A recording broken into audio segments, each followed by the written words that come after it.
권리 보장, 영구 착수, 임대차 3법 개정하나라는 부분인데, 이 임대차 3법 이라는 부분의 어떤 가장 중심적인 역할은 이제 국토부가 될 건데, 한동훈 지금 법무부 장관이 나왔어요. 이건 사실 제도 개선에 대한 부분에 대해서 이 법무 쪽에서도 굉장히 좀 관여를 크게 하고 있다라는 부분이에요. 그래서 일단 기본적으로 이 주택시장 정상화를 통한 소위 안정화라는 이 지금 기조에서 항상 얘기하는 거지만 주택임대시장 정상화, 이 정상화라는 부분은 예전에 이제 문재인 정부 때 좀 시행했던 그런 제도가 조금 좀 불만이다, 좀 잘못됐다라는 부분을 좀 다시 회귀하겠다라는 내용이지 않습니까? 그런 부분을 지금 이제 지난 2020년 7월 30일 날 법 개정을 통한 임대차 3법이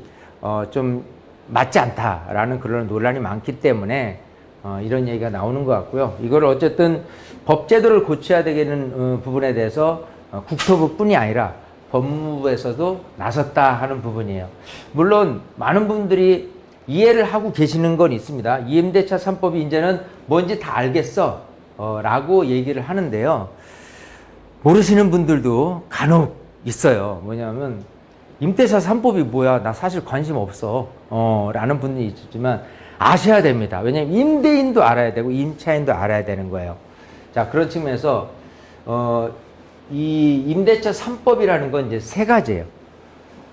자, 세입자에 대한 계약갱신 청구권에 대한 보장을 해라. 2년 동안 내가 살 수 있는 권리가 있지만 2년을 추가적으로 연장할 수 있는 1회 계약갱신 청구권에 대한 보장이라는 부분이 있고요. 두 번째는 임대료 인상을 5% 이내로 제한을 해달라라는 부분. 임차인의 권리에 맞춰서 하는 거죠. 예, 그래서 임대료를 이제 5% 이하로 이제 밖에 못 올리는 부분이 생긴 거고, 임대차 계약 신고를 또 해야 되는 부분까지 이렇게 임대차 3법이라고 얘기하는데, 이 임대차 3법이라는 부분이 왜 중요하냐면요. 많은 분들이 이런 임대차 3법에 의해서 어떤 혜택이 있고 어떤 혜택이 늘어나고 줄어드느냐에 따라서 분명히 많은 분들이 논란에 휩싸일 것이다 라고 생각을 합니다. 자, 이리 보죠. 이전 전날에 대한 뉴스까지 이렇게 믹스하면서 이렇게 좀 살펴보도록 할게요. 자, 원희룡 국토부 장관 임대차 3법에 대해서 언급을 했는데 어떤 혜택이 있느냐 라는 부분. 근데 우선 그 전에 지금 원희룡 국토부 장관에 대한 주요 발언에 대해서 얘기할 텐데요. 임대차 3법, 이대로 갈 수 없는 법, 계약갱신 요구 청구권과 전월세 상한제는 좀 폐지를 해야 되지 않겠느냐라는 부분하고요. 이건 졸속 입법이다. 부분적으로 근본적으로 손질을 해야 된다. 8월 폭발적인 전세 대란 가능성은 좀 적다고 판단을 하지만 어쨌든 문제는 있다라고 판단을 하는 거고요. 전월세 시장 안정 방안 해서요. 임대사업자에 대한 부활이 좀 필요하지 않느냐라는 부분, 또 보유세에 대한 부분이죠. 보유세 기준 주택수 아닌 주택 가액으로 결정을 해야 되겠다라는 부분. 공시가격도 세율 등 보유세 산정 기준 2020년 이전 수준으로 가야 될 것이다. 강남 집값 잡겠다는 목표를 세우니까 전 정부처럼 되는 것이다. 초고가 주택시장은 특수시장으로 따로 놓고 보고 세금을 정의롭게 매기는 것이 중요하지 않을까 얘기하는 거고요. 집값 전망은 금리 인상 영향으로 대폭 상승하지는 않을 것이다 라는 부분. 일기 신도시에 대한 부분 공론화가 필요하고 마스터 플랜부터 좀 먼저 짜야 되지 않느냐라는 부분이고요. 공급책이죠. 250만 채 공급 계획마저도 수도권의 도심 역세권 부지를 확보를 하고 있다. 신도시급 입지도 최대한 확보하고 있다라는 내용이고요. 규제지역, 투기과열지구라든지 조정대상 지역에 대한 해제도 상황에 맞게 푸는 것이 원칙이고 아직은 과열된 시장 안정화 필요가 있어서 일부만 축소해서 해제를 하겠다라는 내용이 담겨져 있고, 이건 어쨌든 오늘 7월 1일이지만 6월 30일 날 원희룡 국토부 장관에 대한 의지에 대한 부분이 이렇게 담겨져 있고요. 굉장히 바쁠 것 같아요. 여러 가지 부동산 관련해서의 내용들을 도맡아서 좀 해야 될 내용들이 있습니다. 자, 그런 부분이고, 자, 이 아까 말씀드린 임대차 3법에 대한 내용을 언급을 해드렸는데 좀 하루 더 가보죠.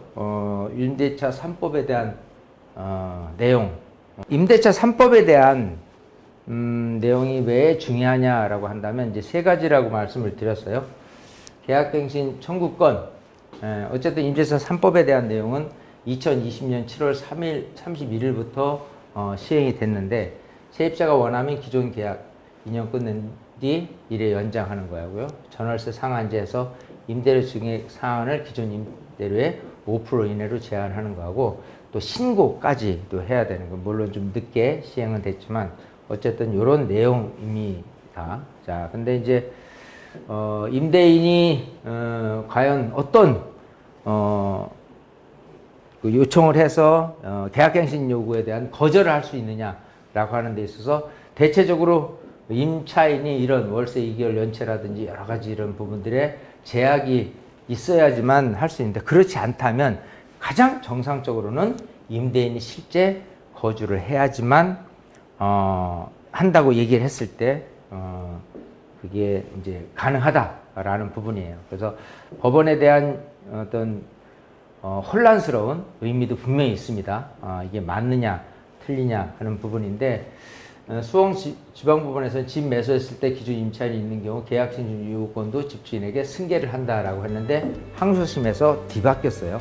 그렇기 때문에 굉장히 지금 혼란스러운 상황이다라는 부분이고 이거를 조금 강력하게 법 제도를 좀 개선해야 될 필요가 있다라고 지금 얘기를 하고 있습니다. 자, 오늘 이렇게 하반기에 접어드는 첫날 여러분에게 말씀을 드렸습니다. 자, 쏙쏙 부동산 뉴스를 통해서도 올 하반기에 꾸준한 정보를 드릴 테니까요. 항상 꾸준히 많은 즐거운 시청하기를 바라겠습니다. 감사합니다.